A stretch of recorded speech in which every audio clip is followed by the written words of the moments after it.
while I'm sad. You've been out all night, know you've been bad. Don't tell me different, know it's a lie. Come to me, honey, see how I cry. Welcome to the Recovery Show with Bernie Z. That's me. I want to talk to you today about the process of Step 4. Made a searching and fearless moral and financial inventory of ourselves. Today we're going to talk from the aspect of those who are loved ones of the addict coming into recovery. I talked about it from the perspective of an addict, and I point out made is a bad term for me when it comes to that. It should be make a searching and fearless moral and financial inventory of ourselves, because it should be ongoing. It should be something we do on a regular basis. If we see something that's a problem, we need to be able to evaluate it. The reason I say that is because if we're not continually evaluating what's going on morally, financially, mentally, spiritually, we're going to find ourselves back in an addiction. I used as an example how a person that stops smoking might start eating. And the overeating, I should say, because overeating is bad for you. Just as smoking can cause cancer, overeating and the eating and purging and all that kind of stuff, those can become an addictive trait as well. And what happens is they're no better for you. So when we're doing that search for that and doing it fearlessly on the moral end of it, the financial end of it, and inventorying what's going on in our life on a regular basis, we keep track of what's going on. And for a family member, there's a lot of emotions that have gone on while this family member, this person they loved, was in their addiction. But there's also a lot of emotion going on as they're coming through the recovery. There are days that you're going to go, wow, I've got them around. They're actually at an event that they wouldn't have been had they been in their addiction. But the problem is, if we're not careful, it won't be a balanced interaction there on our end either. Because as somebody in recovery, I see somebody that says, wow, it's great to see and stuff. And they start getting used to that. And just like the addict will sometimes miss something, so the family member will.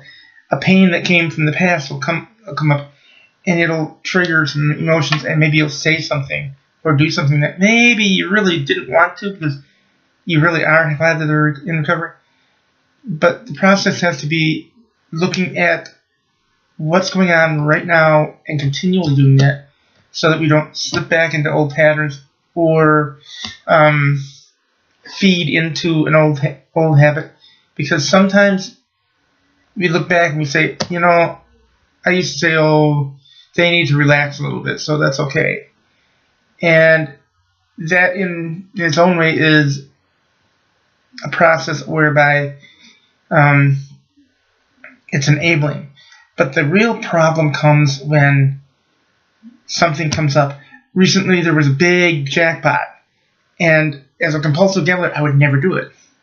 But I did have somebody say, did you buy your ticket?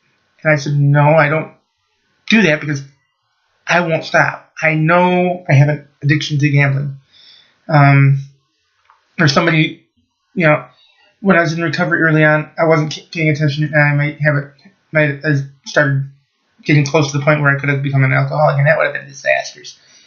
So, as a family member, as a person around them, remember that they're in recovery. When we encourage them to do something, we have to be careful what we're encouraging them to do, because it could be another addiction. And what I mean by that is, you go to a party and stuff, and maybe they're having a name swap, or they're doing something where you swap names, and the idea is to win a prize because whoever finds out the most about that person that they may not know and can come up with answers to certain questions wins a prize. That's a form of gambling, and it can actually bring them back into it. So when we're looking at things around us, if we really, truly care about them, be aware of the environment that you're in with them.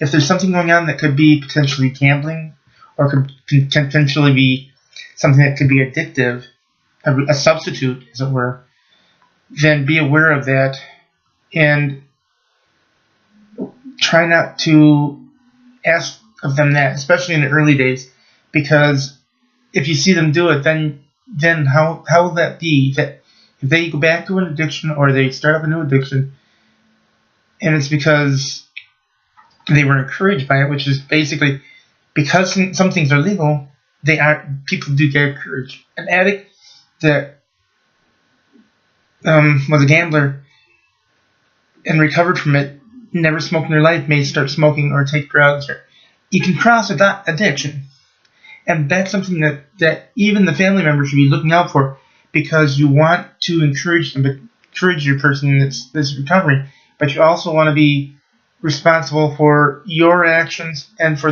and they have to be responsible for theirs. But to make them fit together, sometimes it means being aware of what could be tempting to them.